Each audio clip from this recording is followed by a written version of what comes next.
حسن بھائی، میرا آپ سے سوال ہے کہ شیعہ کا حضرت معاویہ رضی اللہ عنہ کے بارے میں کیا عقیدہ رہا ہے 1400 سالوں سے، اور کیا شیعہ کا وہ عقیدہ بیان کرنا گستاخی کے زمرے میں آتا ہے؟ یہ عقیدے کی بحث ہی نہیں ہے میرے بھائی. عقیدہ ہوتا ہے دین کے حوالے سے جو آپ کے اہم نظریات ہیں، اس کو عربی زبان میں عقیدے سے تعبیر کر دیا جاتا ہے. تو سیدنا معاویہ ہوں یا کوئی دوسرے صحابی ہوں، ان کے بارے میں کسی طبقے کی کیا رائے ہے، اس کا دین اور اس کے عقیدے سے کوئی تعلق نہیں ہے. تو اہل تشیعوں کی رائے تو بالکل واضح ہے، اور وہ امیر معاویہ سے شروع نہیں ہوتی، وہ رسول اللہ صلی اللہ علیہ وسلم کے بعد سیدنا ابوبکر کے خلیفہ بننے سے شروع ہوتی ہے. ان کا نقطہ نظر یہ ہے، میں نے اس کو تفصیل سے حال میں ایک مضمون میں بھی بیان کیا ہے، تشیع اور امامت کے زیر عنوان مسلمانوں کی مذہبی فکر کی 5 تعبیری انحرافات میں. وہ یہ سمجھتے ہیں کہ رسول اللہ صلی اللہ علیہ وسلم کے بعد یہ ہو کیسے سکتا ہے کہ دنیا میں عدل قائم کرنے کے لیے، لوگوں کو قائم بالقسط رکھنے کے لیے، صحیح دینی تعبیر کی ترجمانی کرنے کے لیے اللہ تعالیٰ کسی شخص کو مقرر نہ فرمائے. تو ان کے لحاظ سے رسول اللہ کے بعد یہ تقرر خدا تعالیٰ نے محمد صلی اللہ علیہ وسلم کے ذریعے سیدنا علی کے حق میں فرما دیا تھا.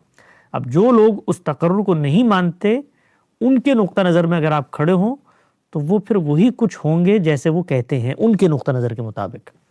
تو ان سے اس پر بات نہیں کرنی چاہیے کہ مثال کے طور پہ سیدنا علی کو سیدنا معاویہ نے حکومت کیوں نہیں دی، یا سقیفہ بنی ساعدہ میں کیا ہوا. وہ تو جو وہ سمجھ چکے ہیں اس کے بعد سب غاصبین ہیں، سب انکار کر رہے ہیں اللہ تعالیٰ کے فیصلے سے، اس وسیع کے حق میں جس کو کائنات میں امامت کی فضیلت سے اللہ تعالیٰ نے مشرف فرما دیا ہے. تو ان سے جو گفتگو ہونی چاہیے وہ اس نظریہ امامت پہ ہونی چاہیے. باقی وہ جو اس کے بعد مانتے ہیں وہ تو کلولریز ہیں، لوازم ہیں. وہ اگر آپ بھی شیعہ ہوں اور آپ اس نظریے کو پہلے مان لیں تو وہی کچھ کریں گے جو اہل تشیع کرتے ہیں. سید جواد نقوی پہ توہین صحابہ کی کمپین چلی ہے. اب وہ شیعہ، ظاہری بات ہے ہم سنی ہے، لیکن ان نے اپنا عقیدہ حضرت معاویہ سے ریلیٹڈ بیان کیا، جس کی وجہ سے پاکستان میں ان کے خلاف کمپین ہونا شروع ہو گیا کہ اس نے گستاخ صحابہ کی ہے، ابھی اس کے اوپر 298 کا مقدمہ کیا جائے. کیا یہ درست ہے اگر کوئی شیعہ عالم اپنا عقیدہ بیان کرے اور اس پہ پاکستانی علماء یہ ڈیمانڈ کرے کہ اس کے اوپر گستاخ صحابہ لگنی چاہیے؟ بالکل غلط ہے. یہ جو قوانین ہمارے یہاں بنے ہوئے ہیں اس طریقے کے، ان قوانین کو اثرنو طور پہ دیکھنا چاہیے. یہ قوانین ایک خاص مذہبی پس منظر اور دباؤ میں بنائے گئے ہیں. اور اصل چیز کیا ہے؟ اصل چیز یہ ہے کہ اہل تشیع ہو یا اہل سنت، اپنا جو بھی موقف ہے اس کو شائستگی سے بیان کریں، یعنی گالم گلوچ نہ کریں، برے القابات نہ کہیں. باقی آپ شائستگی سے اپنا نقطہ نظر بیان کریں. یہ تو دنیا ارادے اختیار کی آزادی کی دنیا ہے، یہاں پر ہر ایک کو حق ہے. تو اگر اہل تشیع یہ چیز بیان کرتے ہیں تو یہ نظریہ امامت کا لازم ہے، یہ لزوم ہے اس کا کہ جو وہ آگے بیان کرتے ہیں صحابہ کے بارے میں، ان سے درخواست ہی کرنی چاہیے ہے کہ آپ اس بحث کو وہیں سے اٹھا کے بیان کریں، شخصیات تک نہ لے کے جائیں.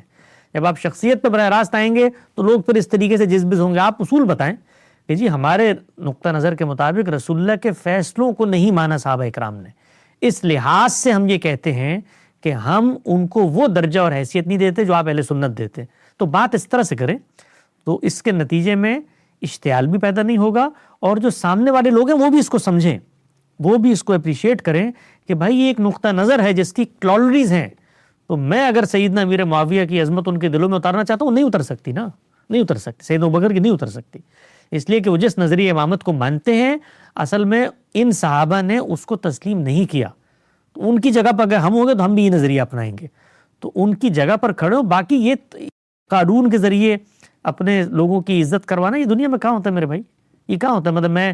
مطلب شیعوں کے اوپر، مجھے یاد ہے بچپن میں کسی جگہ پر میں نے یہ سنا، یہ کہ شیعہ ذاکر تھے بڑے مشہور، خالد طالب جوہری تھے، انہوں نے کہا تھا بھئی ہم اس شیعت کو ملوکیت کی ننگی تلوار سے بچا کے لے آئے ہیں، تو تمہارے یہ قوانین ہمارے دلوں سے شیعت نکال دیں گے؟